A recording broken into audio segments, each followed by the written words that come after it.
Olá, chegamos com mais uma edição do Central do Agro, um programa onde discutimos os assuntos que mais interessam ao agronegócio brasileiro. Vem comigo, a partir de agora você confere os detalhes desses e outros assuntos. A presença feminina cresce no agro. Censo Agropecuário identifica cerca de 1 milhão de mulheres na gestão de propriedades rurais. A tecnologia no campo. O produtor rural utiliza máquinas autônomas com a ajuda da inteligência artificial. A produtividade no Centro-Sul aumenta 19% com canaviais mais jovens. E o tempo seco deve permanecer nos próximos dias na região norte do estado de São Paulo. Os detalhes na previsão do tempo.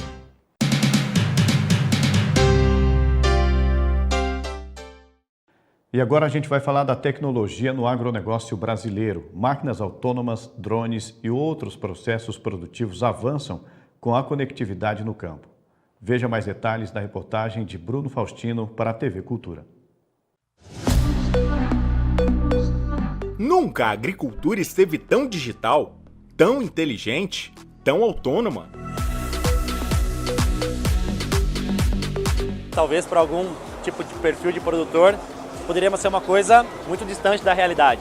Mas agora a gente mostra cada vez mais que esse tipo de operação com essa tecnologia está se tornando normal no dia a dia do produtor, porque ele já percebeu que se ele adotar uma tecnologia dessa, de direcionamento, solta a mão do volante, a máquina vai sozinho, ele consegue ter eficiência adicional que muito provavelmente no primeiro ano de utilização ele já tem o retorno do investimento que ele fez na tecnologia.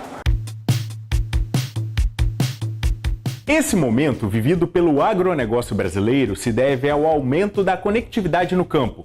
Já são mais de 14 milhões de hectares de áreas rurais com internet no país, beneficiando 1 milhão e 100 mil brasileiros. Mas nós precisamos avançar para que todos, grande ou pequeno, usufruam dessas tecnologias. O agronegócio chegou à posição de destaque que tem globalmente hoje graças à tecnologia. Tecnologia que está embarcada nas máquinas, tecnologia que está no desenvolvimento dos insumos e tecnologia de processos produtivos agrícolas sustentáveis. A continuidade desse ciclo depende de uma infraestrutura de telecomunicação que vai permitir que as máquinas que já têm embarcada a conectividade, a digitalização, os dados que gerenciam atividades possam ser utilizadas num ambiente que permita ação em tempo real. As máquinas já saem de fábrica com inteligência artificial. A gente usa dessas tecnologias, no caso a inteligência artificial, sensores, câmeras, é justamente para facilitar, auxiliar o agricultor, né? E no caso o operador das máquinas, para você ter diferentes tipos de regulagens. Por exemplo, no caso da colheitadeira, são 2.000 possíveis regulagens e as nossas máquinas, com o sistema de inteligência artificial, faz atualização a cada 20 segundos para permitir, né, que a máquina esteja sempre no ponto ótimo no caso de colheita. A gente sabe que no campo existem variações enormes de umidade, de relevo, de produtividade. E isso se faz necessário da máquina cada vez que encontra essas diferentes situações, ela se regule automático. Pensou que acabou? Olha só a habilidade desta máquina utilizada na silvicultura. Essa máquina é totalmente automatizada. O operador, a pessoa, ela entra lá, ela alinha o equipamento e o equipamento faz todo o processo, todo o ciclo de plantação sozinha. Inclusive a velocidade do equipamento, a qualidade do plantio, o plantio em si e a georreferência. Isso tudo de forma automatizada. A figura humana ela está ali, obviamente, para monitorar todo o processo. E quando chega no final da operação, ela é reiniciar, ou seja, ali no final do talhão ela começa, alinha a máquina novamente e a máquina mais uma vez sozinha faz toda a operação, todo o plantio. E o uso da inteligência artificial não para por aí não. Preste atenção neste robô. Ele identifica e elimina da lavoura plantas daninhas e pragas invasoras, sozinho. É uma armadilha onde nós temos diferentes frequências de ondas e faz a atração das pragas no estágio adulto, no estágio reprodutivo. O nosso principal objetivo é quebrar o ciclo de novas gerações de praga. Nós fizemos o lançamento também da versão sprayer, com o foco dedicado na identificação e aplicação em plantas daninhas, tá? Com o mesmo objetivo, pegar sempre as plantas daninhas nos estágios iniciais, com o principal objetivo de fazer uma quebra de ciclo e banco de sementes. Diante de tudo que vimos e ouvimos, podemos dizer sem medo: o futuro é hoje. Você viu a importância da tecnologia no campo para a produtividade na reportagem do Bruno Faustino. No estado de São Paulo, a expectativa é que a conectividade eleve em até 25% a produtividade no campo. Essa análise foi feita inclusive pelo secretário de Agricultura e Abastecimento do Estado, Antônio Junqueira. O agronegócio paulista, que registrou 10 bilhões de dólares de superávit na balança comercial nos 6 primeiros meses de 2023, detém um gargalo no âmbito da conectividade. Hoje existem muitos locais no estado de São Paulo que não têm cobertura de internet. Inclusive, milhares de produtores estão sem conectividade. A afirmação, inclusive, do secretário de Agricultura e Abastecimento do Estado de São Paulo, Antônio Junqueira. O secretário ressaltou que em algumas das principais rodovias do estado, como Bandeirantes e Castelo Branco, vários pontos estão sem conexão com a rede. Em alguns trechos, caminhoneiros e produtores rurais ficam até 30 minutos andando pelas rodovias sem nenhum sinal de internet. Ainda segundo o secretário, a conectividade no campo pode elevar os índices de produtividade entre 15% e 25%. O Central do Agro faz um rápido intervalo. Na volta, a gente tem uma entrevista no nosso espaço AgroCast sobre a presença feminina no agronegócio. Eu vou conversar com 2 produtoras rurais. A gente volta já num troque de canal.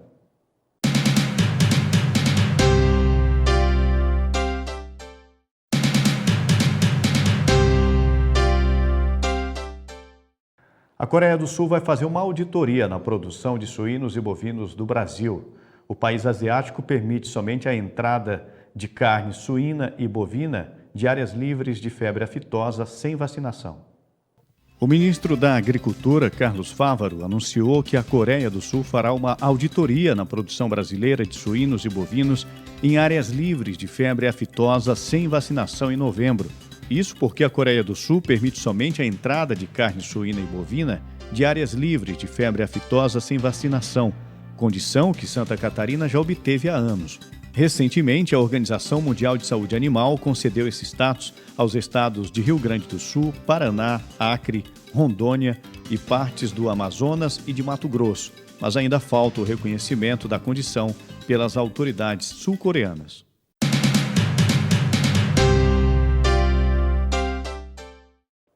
E agora, no estúdio do nosso AgroCast, eu vou conversar com 2 produtoras rurais sobre a presença feminina no agronegócio. De acordo com o último censo agropecuário realizado pelo IBGE, mais de 900 mil mulheres estão à frente da gestão de propriedades rurais. Eu recebo a vice-presidente da Canasol, que é a Tatiana Caiano Teixeira Campos Leite. Tatiana, muito obrigado pela sua presença. Você, além de produtora rural e vice-presidente da Canasol, é advogada, é isso?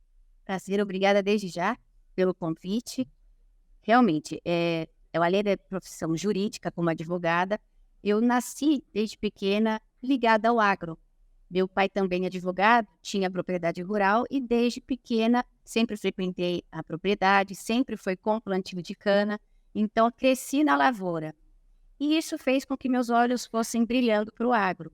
Passado o tempo, o meu pai também passou a fazer algumas lideranças do agro e com isso sempre almejei um espaço, né? Eu acho que ter um exemplo dentro de casa, dentro do agro, foi primordial para mim, para que eu pudesse galgar espaço dentro desse setor que eu acredito ser tão importante. E você, além de vice-presidente da Canasol, você é diretora executiva da Credicentro, né? Sim. Que é a cooperativa de crédito dos fornecedores de cana e demais produtores rurais do centro do estado de São Paulo. Exatamente. Então, para vocês perceberem como a mulher está presente e está presente de verdade no agronegócio. E eu tenho o prazer de receber também a minha colega jornalista Suzy Timpani, que além de jornalista também é produtora rural e é diretora também da Canasol. Suzy, obrigado pela sua presença. Eu quem agradeço o convite. É sempre muito importante a mulher estar inserida, além da produção rural, também em associações, entidades, né, ligadas ao agro. É muito importante, eu acredito nisso. E qual que é a sua relação com o campo? Eu te conheci em pautas jornalísticas. Quando meu pai faleceu, o meu irmão tinha outros negócios também ligados ao agro, mas ele tomava conta de uma outra parte. E eu fiquei com a parte da cana. Então, eu cuido hoje da nossa produção de cana, de administrar a propriedade. E, a princípio, eu tinha muito receio, tanto que, após o falecimento do meu pai, eu já não fui de cara, né? Eu aguardei um pouco e, enquanto jornalista, eu comecei a fazer muitas matérias sobre mulheres no agro. Então, eu percebi que as histórias delas estavam ligadas à minha, né? O medo, a insegurança. Então, eu falei, bom, se elas conseguem, eu consigo também. Porque o agronegócio, a plantação em si, é um lugar onde você não pode errar. Se você errar, você está lascado É uma mesmo. indústria a céu aberto. Exato. E a mulher hoje, ela coloca a mão na massa mesmo? A Coloca, atividade da mulher no campo. coloca. Eu, no meu caso, por exemplo, eu tenho um parceiro que trabalha com a cana, mas eu estou lá no sítio quase que diariamente, vou para o meio da cana, acompanho plantação, acompanho o mato, se tem ou não tem, e corre, é o dia todo, o dia todo. Eu acho que a mulher entrou com mais força depois da chegada da tecnologia, porque aí você já não precisa de trabalho braçal, né? A tecnologia ajudou muito as mulheres nesse sentido, eu acho. E o agro tem investido bastante em tecnologia, não é, Tatiana? O agronegócio hoje utiliza a tecnologia como uma grande ferramenta para a produtividade. O agro hoje é o segundo grande segmento do Brasil e eu gostaria até de complementar com relação às mulheres do agro. Eu acredito que hoje em dia a mídia fala muito da mulher do agro, da mulher fazendeira, né, da mulher que está aqui na linha de frente, mas a mulher do agro ela já vem há muito tempo. Se você parar para pensar, a mulher do agro é aquela mulher também que ajuda o marido que acorda cedo para ele ir à roça, então ela faz a comida dele. Muitas vezes a mulher do agro, na agricultura de subsistência, ela vai junto para o campo com o marido. Ou então, enquanto o marido está na roça, ela está cuidando da saúde financeira da família, né? Enfim, a mulher do agro hoje ela está em diversos nichos da nossa sociedade. Mulheres do agro hoje nós temos engenheiras agrimensores, agrônomas, zootecnistas, veterinárias. No meu caso mesmo, hoje eu tenho uma advocacia voltada para a área rural, né? Meu grande desafio foi poder aliar a minha carreira jurídica com o agro, né? Então, pensando nisso, eu voltei a minha advocacia para o agro, tanto é que eu dou consultoria jurídica, inclusive para os associados, né? É porque o agro é muito amplo, né? A cadeia produtiva ela é muito extensa. Exato. A mulher está presente em vários setores produtivos e que vários desses setores estão ligados ao agronegócio. Exatamente. Seja no empreendedorismo por si só, ou então lideranças, né, de empresas, de entidades, mas uma complementa a outra para que, enfim, a atividade, né, seja feita por um. Agora, o agronegócio ele tem uma predominância muito forte ainda masculina, isso é um fato. E essa relação da mulher no agro com o homem do agro, como que é? A respeitabilidade existe, o homem respeita a competência da mulher, sabe que a mulher ela é dedicada, quando ela se dedica realmente para uma atividade, ela busca se informar, ela é organizada, ela é gestora. Há esse respeito, essa compreensão? Há esse respeito, até porque hoje, eu costumo dizer que antigamente, quando você não estudava, a tua professora falava, olha, se você não estudar, você vai trabalhar na roça. Hoje, para trabalhar na roça, você tem que estudar. No meu caso, por exemplo, eu não entendia nada, absolutamente nada. Eu ia para a fazenda, para andar de trator, para passear a cavalo, entendeu? Por quê? Meu pai nunca deu essa abertura. Às vezes eu falava, pai, a gente precisa entender, você precisa me explicar. Ele falava, o que você vai fazer lá, carpir? Então, o que eu fiz? Quando eu resolvi que eu ia entrar de cabeça, eu voltei a estudar, fui fazer gestão em agronegócio, porque as pessoas que estão próximas a você, às vezes você sente que essas pessoas próximas, elas não acreditam em você.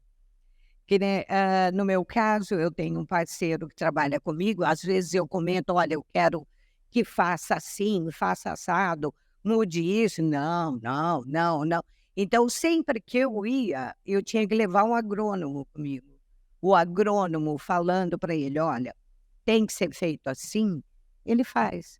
E você, Tatiana, como que você sente a participação da mulher no agronegócio? Você tem a mesma impressão que a Suzy ou ainda há um certo machismo no setor?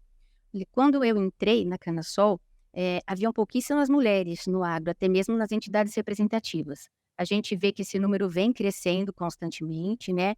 Eu mesmo fiz questão de que a Suzy entrasse na última gestão como diretora também da entidade, porque eu acho importante essa diversificação, são pensamentos diferentes, são debates saudáveis, essa diversificação de gênero dentro de uma entidade é muito saudável. Existe sim ainda, às vezes, essa questão do machismo, mas muitas vezes a gente tem que ter esse comportamento, essa liderança de uma forma mais masculina. Mais enérgica. Né? Mas, ao mesmo tempo, a mulher sabe agir com muita sutileza, porque a mulher ela consegue lidar com a razão e a emoção de uma forma bem tranquila.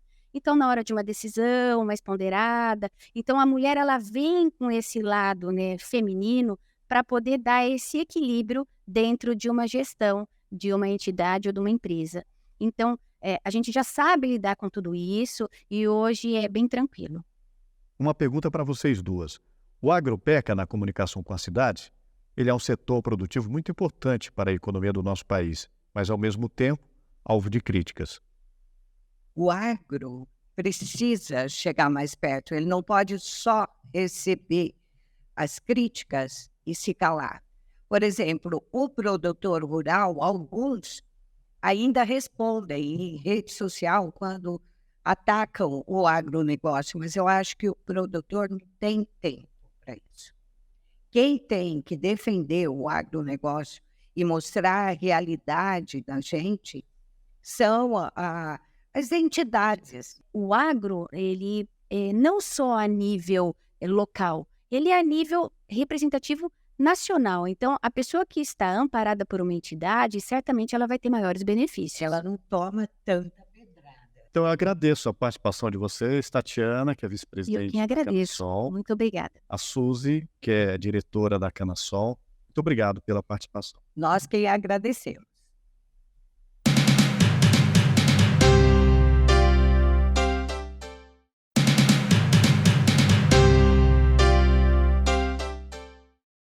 E a produção de etanol de milho cresce no interior do Brasil. São estimados, nesta safra, 6 bilhões de litros de etanol de milho, o que representa cerca de 19% de todo o etanol consumido no Brasil.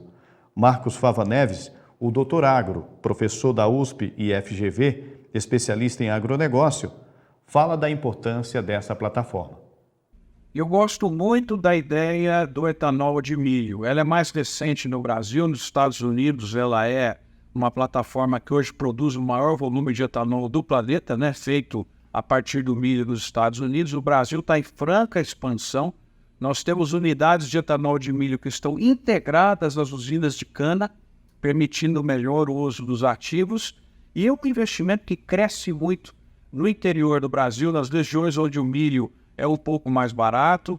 Então, ele possibilita você gerar energia no próprio local, agregar valor, diminuir a necessidade de trazer gasolina de longe, ou seja, sequestrando carbono, né, tirando esse gasto adicional com o transporte, geração de empregos. E quando você tem o milho, você também tem o DDG, que é como se fosse o bagaço da cana, no caso da cana. E o DDG é muito rico para alimentação animal. Então, permite a expansão de confinamento, a expansão de outras formas de produção de proteína, agregando valor na região, melhorando a sustentabilidade na região. Então, o Brasil tem sido o grande ganhador com a expansão aí do etanol de milho, ajudando inclusive a cana a abastecer a crescente frota do Brasil e as nossas metas, que serão cada vez maiores com o etanol. Lembrando que agora tem um projeto de lei que pode fazer, inclusive, chegar a 30% a mistura de etanol anidro na gasolina, representando oportunidades aí para o Brasil. Muito boa ideia e sou favorável a essa expansão. E agora vamos às informações do Boletim da Previsão do Tempo com a Amanda Souza, da ExoEder Meteorologia, especialmente aqui para o Central do Agro.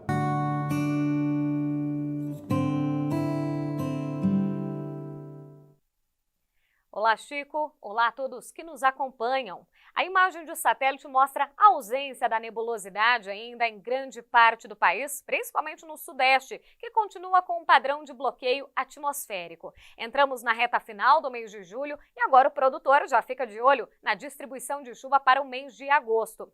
Para a primeira quinzena do mês, a chuva ainda fica muito concentrada principalmente no sudeste do estado. No entanto, nas áreas produtoras mais ao norte do território paulista, a expectativa é de manutenção do tempo seco. Não há condição nenhuma de chuva. Durante a segunda metade do mês de agosto, isso muda um pouco. A chuva até se espalha por grande parte do estado de São Paulo, mas uma chuva que ainda deve ser irregular, mal distribuída e com baixos acumulados, pensando principalmente no centro e norte paulista. A chuva mais volumosa só deve acontecer nas áreas mais próximas ao litoral, porque as frentes frias ainda avançam de forma muito costeira, devido ao padrão de bloqueio atmosférico. Até falando dessa pouca chuva prevista para o mês de agosto, temos aqui a condição da umidade no solo. Inclusive, nessas áreas em amarelo e em laranja do mapa, o solo já está muito seco. A falta de chuva, por enquanto, tem sido benéfica para o andamento das atividades de colheita, mas traz preocupações quanto às queimadas. E a preocupação deve aumentar daqui para frente. Isso porque, se essa umidade do solo não aumentar, o início do plantio da próxima safra de verão no estado de São Paulo pode ser comprometido. Precisa dessa chuva, precisa da manutenção da água no solo para ter uma condição ideal desse solo receber as sementes. Inclusive, falando do calendário agrícola já da próxima safra de soja, o início do plantio deve ser em 16 de setembro no estado de São Paulo, um plantio que vai até o dia 24 de dezembro nas áreas mais tardias. E agora a gente fica nessa expectativa, se vai ter chuva para o início do plantio, se vai ter chuva até antes, para fazer a manutenção do solo e se vai ter chuva também no decorrer dos próximos meses. E é por isso que eu já coloquei aqui a previsão dos próximos 90 dias para a cidade de São Carlos. Por enquanto, nessa reta final do mês de julho, também durante o mês de agosto, não há condição de chuva, não há condição para mudanças no tempo. A chuva segue muito irregular no estado de São Paulo e em São Carlos, essa chuva só deve ganhar intensidade e frequência na segunda metade do mês de setembro, já pegando o início do plantio da soja no estado de São Paulo. Ou seja, a condição é de pouquíssima chuva antes do início do plantio, o que pode ser um problema com o solo muito seco, e quando o produtor de fato começar a semeadura da soja, essa chuva ganha intensidade, são esperados aqui cerca de 180 milímetros de precipitação, isso dentro de um mês, entre a segunda metade de setembro e a segunda metade de outubro também. Então, o início do plantio pode ser atrasado por conta da falta de chuva e depois, com a semeadura já em andamento, essas chuvas expressivas podem também atrapalhar um pouquinho o andamento das atividades de campo. A produtividade com canaviais mais jovens aumentou 19% no último trimestre na região centro-sul do país. Isso quando a gente compara com o mesmo período da safra anterior. A produtividade dos canaviais da região centro-sul do Brasil subiu em média 19% no acumulado da safra 2023-2024, período de abril a junho, em comparação com o igual período de 2022. De acordo com o Centro de Tecnologia Canavieira, a média aumentou de 75,2 toneladas por hectare no acumulado da safra 22-23 para 91,6 toneladas por hectare na temporada atual. O Centro de Tecnologia Canavieira afirma que a melhora na produtividade pode ser atribuída aos canaviais mais jovens na área colhida. Cerca de 60% de todo o canavial colhido até o momento no Centro-Sul foram canaviais de primeiro a terceiro corte. O Central do Agro fica por aqui. Obrigado pela sua audiência, um abraço e até o próximo programa. Tchau.